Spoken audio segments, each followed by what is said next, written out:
పూరి జగన్నాథ రథయాత్ర అంగరంగ వైభవంగా జరుగుతోంది. జై జగన్నాథ్ అంటూ భక్తకోటి స్మరణ మధ్య ఉదయం 11 గంటలకు పహండి క్రతువును సంప్రదాయబద్ధంగా నిర్వహించారు. తర్వాత జగన్నాథుడు, బలభద్ర, సుభద్రాదేవి విగ్రహాలను రథాలపై చేర్చారు. అనంతరం పూరి రాజు గజపతి దివ్యసింగదేవ్ బంగారు చీపురుతో రథాలను ఊడ్చారు. ఈ కార్యక్రమాన్ని చెరాపహార అని పిలుస్తారు. జగన్నాథుడు, బలభద్ర, సుభద్రలు శ్రీక్షేత్రంలోని రత్నసింహాసనం వీడి యాత్రగా పెంచిన తల్లి గుండిచాదేవి మందిరానికి చేరుకున్నారు. గర్భగుడిలోని దివ్య విగ్రహాలు భక్తజనం మధ్య రథాలపై 3 కిలోమీటర్లు ప్రయాణించి అమ్మ సన్నిధికి చేరుకుంటాయి. ఈసారి రథయాత్ర 2 రోజులు జరగనుంది.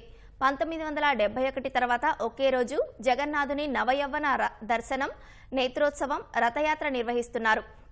కాబట్టి జగన్నాథుని నందిఘోష్, బలభద్రుని తాళధ్వజ, సుభద్ర దర్పదల రథాలు ఈ రోజే అమ్మ ఆలయానికి చేరుకునే పరిస్థితి లేదు.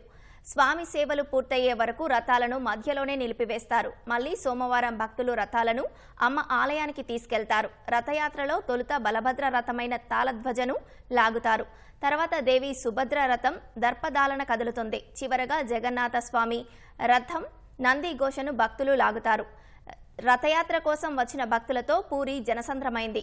రాష్ట్రపతి ద్రౌపది ముర్ము, ఒడిశా ముఖ్యమంత్రి మోహన్ చరణ్ మాజీ ముఖ్యమంత్రి నవీన్ పట్నాయక్, కేంద్ర మంత్రులు పూరి రథయాత్రకు హాజరయ్యారు. ఈ నేపథ్యంలో పూరి పట్టణానికి 3 అంచెల భద్రత కల్పించారు.